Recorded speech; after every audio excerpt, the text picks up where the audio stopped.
और निर्मल जन मन सो मोहि पावा। हे मेरे प्रजाजनों, मुझे निष्कपटता प्यारी है, निष्कामता प्यारी है, छल छिद्र कपट अभिमान प्यारा नहीं है। और मेरा वही प्रियतम है। राम जी कह रहे हैं, बैठो भाई, जगह देते जा, थोड़ा भारत जो आए और बाकी और एक प्रेम से श्री सदगुरुदेव जी महाराज की जय। आनंद कंद लीलाधारी भगवान की जय। राम जी कह रहे हैं कि मोह सोई सेवक, मेरा वही सेवक है और वही प्रियतम है जो मम अनुशासन माने, जो मेरे कहने की बात है माने, जो मेरे अनुशासन है माने, मेरे वचनों पर जो चले, वही मेरा प्यारा है। राम राम कहते थे आप, राम जी के नहीं बनेंगे। राम जी राम राम तो कालने में नहीं कही और राम राम इधर आपके हनुमान जी ने कही, दोनों ने राम राम बोला है। एक राम राम बोलने वाला भगवान का भक्त बनकर जगह जगह राम जी से ज्यादा मंदिर मूर्तियां हनुमान जी की बनी बैठी है। देख लीजिए प्रणाम। और एक राम राम कहने वाले को नाम ही बुरा लगे, वहाँ के नाम पे तो एक ऑपरेशन चल गया वक्त, नकली साधु, गजड़ी भंगड़ी साधुओं को और नकली साधुओं को पकड़ने का एक ऑपरेशन चला दिया सरकार ने, काल नैली ऑपरेशन। अभी यूपी में चल रहा है, एमपी में चलने की तैयारी है, हिमाचल से चालू हुआ है। कालने में ऑपरेशन माने जो भेष धारण करके समाज में मांगते हैं और शाम को दारू पीते हैं, चाहे मुसलमान है और हिंदू बन करके तिलक छाप लगा करके लूट खसोट करके मीट मटन खा रहे हैं, ये गंजो भांग पी रहे हैं। इन लोगों का नाम वर्तमान में सरकार ने दे दिया कालने में, लेकिन अभी तो तुम नहीं दे रहे, तुम उनको तो सब साधु रहे। तुम्हारी मजबूरी होगी इनको कालने में कहना, तुम्हारी हिम्मत क्या है कि इनको साधु कह देंगे आप। जब प्रकृति और परमेश्वर नहीं चाह रहा है तो तुम्हारी कौन औकात है भाई, तुम तो बच्चा है उसके। जब प्रकृति और परमात्मा ने आदेश दे दिया कि गलत को गलत और झूठ को झूठ और गलत सही को सही, नकली और असली की पहचान, एक किताब है आज नहीं लगी स्टार, नहीं तो एक किताब आती है यहाँ से, नकली असली की पहचान, भक्तो बनो अर्जुन हनुमान। नकली असली की पहचान नीचे लग रही है किताब, किसी को चाहिए तो उसको आप एक बार पढ़ करके उसका चश्मा लगा लो।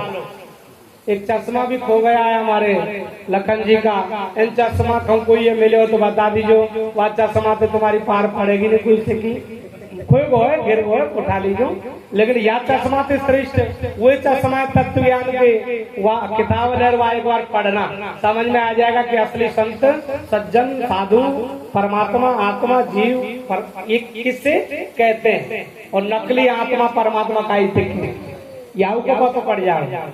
असली नकली की पहचान है उसको। और अब तुम करो या मत करो, तुम तो राजी राजी करो या मत करो, अब तो ये आदेश ऊपर से है ना, ये तो गॉड गवर्नमेंट का आदेश हो चुका है ना प्रकृति को। प्रकृति की मजबूरी होगी इनको, आपको ये लक्षण जानने ही पड़ेंगे कि नकली काय दिखे और असली काय दिखे। यदि ये नहीं जानोगे तो आपको सफाई अभियान चल रहा है, गॉड गवर्नमेंट को प्रकृति को वह झाड़ू वारू में आपको भी कचड़े के में साथ में बहनो पड़ेगो। जैसे अभी हिमाचल में गयो ना पूरा गांव को गांव, पहले केदारनाथ में गयो ना पूरा, वो मजार के जो पिकनिक मनावे भोला के लारे लारे का लेगी और मोरे ले रही, जो ये बम भोला गा रहे हैं ना मनोरंजन के लिए, भले ही शराब पी रहे हैं, बम तो भूलो तेरी बम भूल जा प्यारे जयकारे, और नशा में चूर है, नशा में चूर है। इन लोगों का सफाया चालू है, आपको नहीं दिखाई दे रहा है। जिनके पास दिव्य दृष्टि ज्ञान दृष्टि है ना, उनको दिख रहा है, वो देख करके बोल रहे हैं। आपको भी थोड़ा संगति करनी पड़ेगी, ये ज्ञान का चश्मा लगा लो, पर आपको भी दिखेगा कि सफाया भगवान का चालू है। परम प्रभु की है ये वाणी, जल्दी सत्युग छाएगा, आएगा नहीं, आएगा नहीं, आ तो गया अब बोलते रहो भले कर्मकांडी कलयुग प्रथमे चरणे जम्मू दीपे भारत खंडे आर्य वृतांते पूंगी फलम संरक्ष्यामि नमः। ये तो सत्युग में प्रथम चरण चालू हो चुका।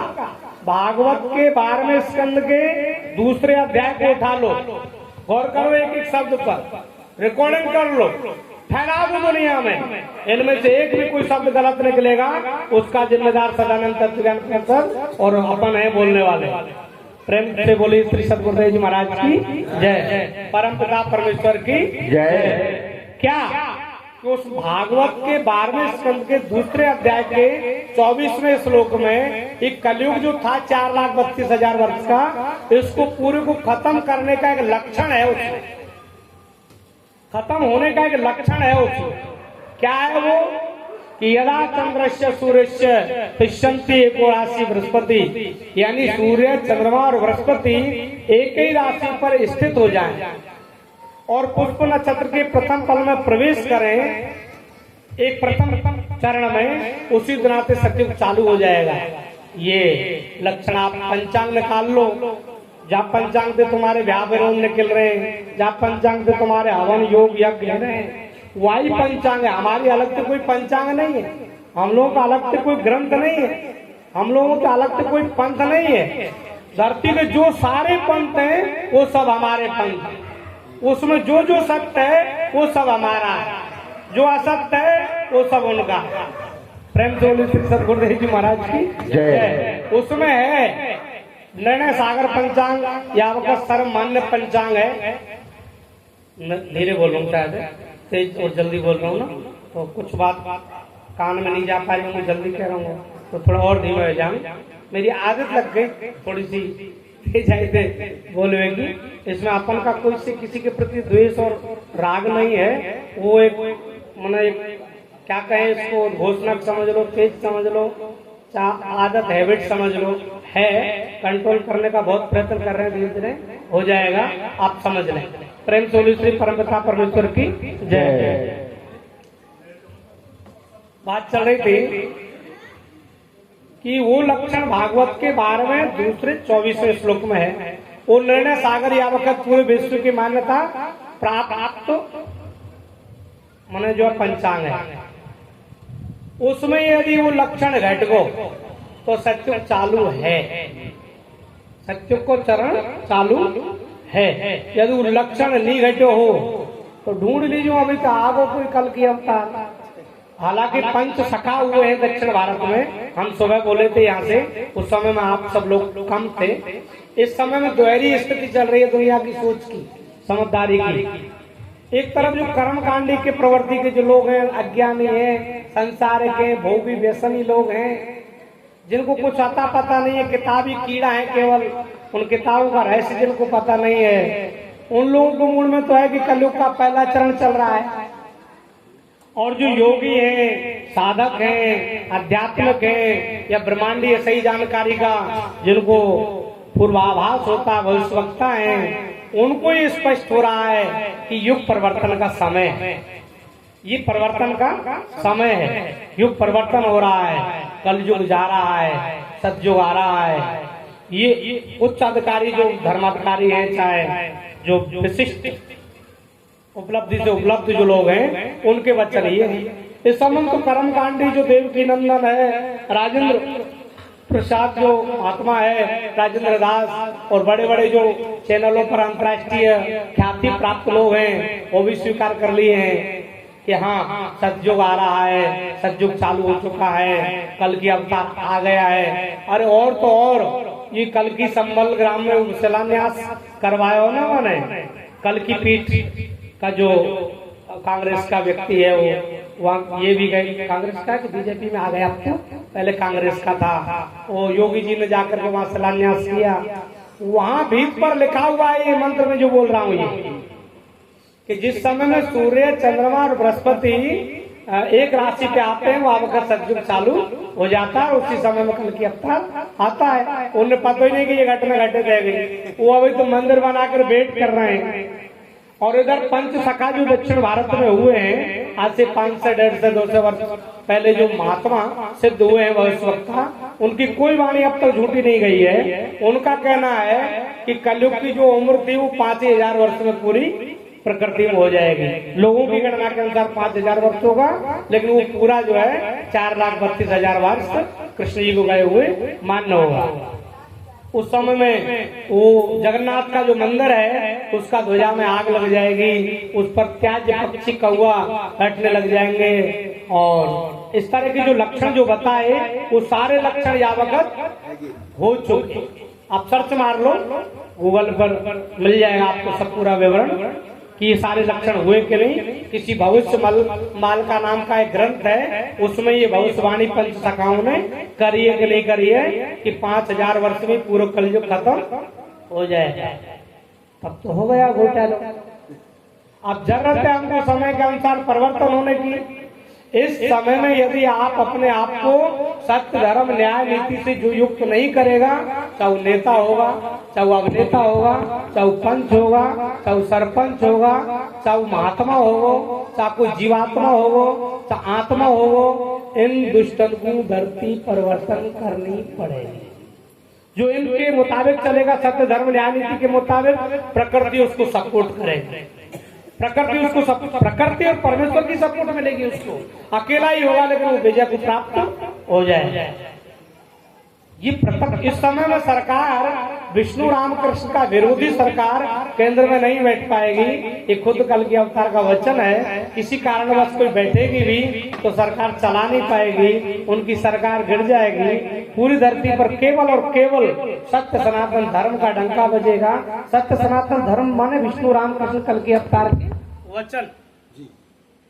कोई देवी देवता का नाम सत्य सनातन धर्म नहीं है, कोई भूत प्रेतन को नाम सत्य सनातन धर्म नहीं है। तो ये सब भूत प्रेत पूजने वाले भी अपने आप को सत्य सनातन धर्मावलंबी अपने को सोच समझ बन रहे हैं। लेकिन अब गुड्डा गुड्डी इनसे खेल रहे हैं तो कभी कभी सचमुच का ब्याह भी समझ में आएगा उनको। तो अभी ज्ञान धर्म के नाम पर, सनातन के नाम पर वो कोई भी कर रहे हैं, करते रहना लोग। अभी धीरे धीरे जो समझदारी बढ़ेगी उनको विष्णु रामकृष्ण और तत्व ज्ञान सदानंद वाला पकड़ना पड़ेगा। और वो संविधान, अभी तो हम लोग गए थे दिल्ली में, उड़ीसा के वकील ने रिट लगाया कि वर्तमान में जो स्कूलों में शिक्षा चल रही है सारे अपराधों का कारण है शिक्षा। क्योंकि जैसी सोचेगा जो पढ़ेगा वही ना सोचेगा। जो व्यक्ति जैसी बातों में ज्यादा सुनेगा, क्योंकि संस्कार किसे कहते हैं? संस्कार कहते हैं देखी और सुनी वस्तुओं के संस्कार जान। संस्कार बनते हैं किसी भी वस्तु को बार बार देखने से और बार बार सुनने से। जैसा आप सुनोगे वैसा आप देखने का भाव बनेगा, जैसा आप देखोगे वो चित्त पर आपके पर उसका अंकित होगा, वैसा ही आपको करने का मन व्यवहार बनेगा। यानी संस्कार बनता है देखने और सुनने से। और देखना सुनना सबसे ज्यादा बच्चा का कहाँ होता है? स्कूल कॉलेज में। वो जैसा सुनेगा जैसा देखेगा वही जाकर के घर करेगा, घर पर वो जैसा देखेगा सुनेगा वही वो जाकर के समाज में करेगा, समाज में जैसा देखेगा सुनेगा वैसा ही जाकर के दूसरी समाज में करेगा। यही ना फार्मूला है जीवन का, यही ना सूत्र है। अब यहाँ तो जड़ में ही आग लग रही है, जड़ में, पेड़ की जड़ में दीमक लग रही है। आप लोग की जो सोच समझदारी परिवर्तन करने का जो एक कारनामा चालू किया अंग्रेजों ने, मूर्खों ने, आपकी शिक्षा बदल गई भारतीय पद्धति की। ये मेका इस समय में स्कूलों में जो शिक्षा पढ़ाई जा रही है इसमें शिक्षित जन हमारे, मुझे खुद पढ़ाने वाले मास्टर साहब पदराम जी बैठे हैं, प्रेमचंद श्री सदगुरु जी परम पिता परमेश्वर की जय। इस समय में स्कूल कॉलेजों में जो शिक्षा पढ़ाई जा रही है थोड़ा सा परिवर्तन हो रहा है। नहीं तो कुछ दिन पहले तो सेक्स पढ़ाया जा रहा था, सेक्स। कुछ ही तो 4-5 वर्ष पहले स्कूलों में आदेश आया था किस सरकार के माध्यम से, न जाने हम नाम नहीं लें, वो कि पढ़ाओ उसको, ओशो के प्रभाव विचारों से प्रभावित होकर के वो पढ़ाओ। लेकिन अब धीरे धीरे टांग छूट रही है। इस समय की जो शिक्षा पद्धति पढ़ाई जा रही है वो मेकाले नाम का एक राक्षस आया पश्चिमी देश का, उसने यहाँ की जो शिक्षा प्रणाली को देखा, यहाँ के खान पीन रहन सहन सोच समझदारी को व्यवहार को भारत के को देखा, तो यहाँ से रिपोर्ट दिया उधर कि यहाँ की जब तक शिक्षा प्रणाली मतलब जो खंडित नहीं कही जाएगी तब तक भारत पर कोई राज्य कोई नहीं कर सकता। भारत को अपने कब्जे में कोई नहीं ले सकता। इसलिए किसी भी प्रकार से यहाँ की शिक्षा नीति को परिवर्तन किया कराया जाए। पहले गुरुकुल चलते थे, गुरुकुल सेना बल लगा करके गुरुकुलों को बंद किया गया और कॉन्वेंट ये स्कूल जो है ये चालू हुए। अंग्रेजी और ये जो शिक्षा है संस्कृत, जो पश्चिमी संस्कृत की, वो लागू करवाई गई उनके द्वारा चल रही है। अभी भारत तो आप भारतीय हो गए, भारत तो आप स्वतंत्र हो गए अंग्रेजों से, अंदर सब अंग्रेज बने हुए हैं। आपकी मानसिकता अंग्रेजियों की बनी हुई है, मानसिकता आपकी मुसलमानी बनी हुई है।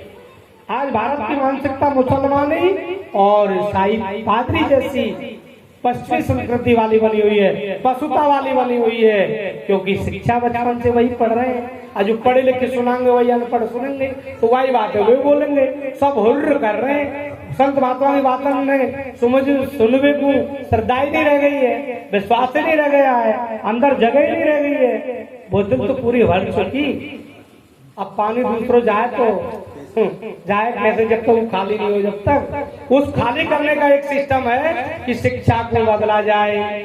तो उड़ीसा के वकील ने रेट लगाया कि शिक्षा में जो है विद्या तत्वों को लागू किया कराया जाए। हुआ है मानना, शिक्षा मंत्री को आदेश नरेंद्र ने दिया कि इनमें जो संशोधन योग्य हो वो संशोधन किया जाए। लिखित उनके पैड पर दिया है, अब सबको सूचना पहुंच चुकी है। यहाँ की जो ग्रंथ है वो भी उनके हाथों में पहुंच चुके हैं। धीरे धीरे परिवर्तन होगा। प्रकृति की चाहत है ये, समय की मांग है ये, और यदि ये नहीं हुआ तो निश्चित है कि विश्व युद्ध होगा। और विश्व युद्ध के बाद ये सत्य सनातन धर्म वाला जो फार्मूला आप सत्संग के माध्यम से जो सुन रहे हैं ना, ये विद्या तत्व में ही आम समाज को पढ़नी पड़ेगी। इस समय में जैसे नौकरी के लिए बालक बालिकाओं को प्रेरित कर करके भेज रहे हैं ना, कि मेरा बेटा रुपया ले ले, चाहे परीक्षा ले ले, लेकिन नहीं पढ़ो चाहिए, नौकरी लगे चाहिए। उस समय में इन बातों को आप रुपया दे दे के पढ़ाओगे, जो आज फ्री में सुनाई समझाई जा रही है। और याद करोगे आप कि यार कभी मौका था कि फ्री में मिला ही हमको, ये बात सुनने को हमको फ्री में मिला ही कि जीव अलग है, आत्मा अलग है, परमात्मा अलग है, इनमें देखने की चीज हो गए, इनको अलग अलग विधान है, जानने को प्रक्रिया है, साधन है। लेकिन बाबा का हमने जानने को प्रयत्न ही नहीं करो। गंजेड़ी बाबा की बात सुन ली हमन ने, और मैं पागलन की नहीं सुनी। प्रेम से बोलिए श्री सदगुरुदेव जी महाराज की जय, परम पिता परमेश्वर की जय। हम प्रकरण पहले ये कह रहे थे कि जिन भी बातों को आप सुनने के लिए बैठे हैं, इन बातों के लिए शंकर जी प्रार्थना की है रामायण में कि बार बार वर मांगो हर्षदेव श्री रंग, हे लक्ष्मीपति। अब देखिए ना, त्रेता में लक्ष्मीपति किसको कहा जा रहा है? दशरथ के राजकुमार। बल्कि लक्ष्मीपति तो विष्णु जी के में ना, रामापति तो विष्णु जी के में ना। सत्युग में विष्णु जी थे लक्ष्मीपति के, त्रेता में वो तो आपको दशरथ को राजकुमार राम जी थे लक्ष्मीपति के, और द्वापर में डेढ़ टांग को समझ गए होंगे, एक टांग खड़ी करके राखे मुरली बजाते रहे। वो गैया चराने वाला कुलुआ, वो कृष्ण कन्हैया को द्वापर में लक्ष्मीपति कहा जाता है। भगवान कहते ही उसे हैं जिसके पास 6 चीज होती है। यदि कोई शिष्य अपने गुरु जी को भगवान कह रहा है तो उससे पूछो कि आपके गुरु के पास ये 6 चीज हैं जो, क्योंकि सृष्टि का सच्चा गुरु एक ही है, एक ही था, एक ही रहेगा।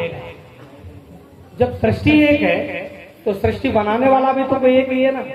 तो जिसने सृष्टि बनाया है वो ना इस सृष्टि की सच्ची जानकारी देगा कि दूसरा दे देगा।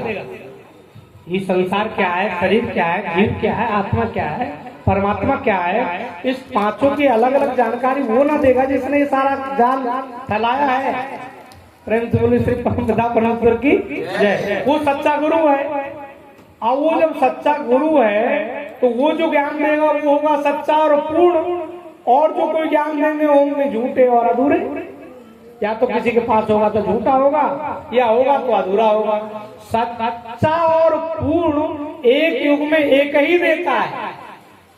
वो जो एक युग में एक आकर के जो देता है उसी का नाम सदगुरु है, और जो सदगुरु है वही भगवान का अवतार होता है। सत्युग के जो सदगुरु नारद गरुड़ के थे वो विष्णु जी महाराज, वही भगवान के अवतार कहलाए ना। त्रेता में जो हनुमान जी काकभूषुंड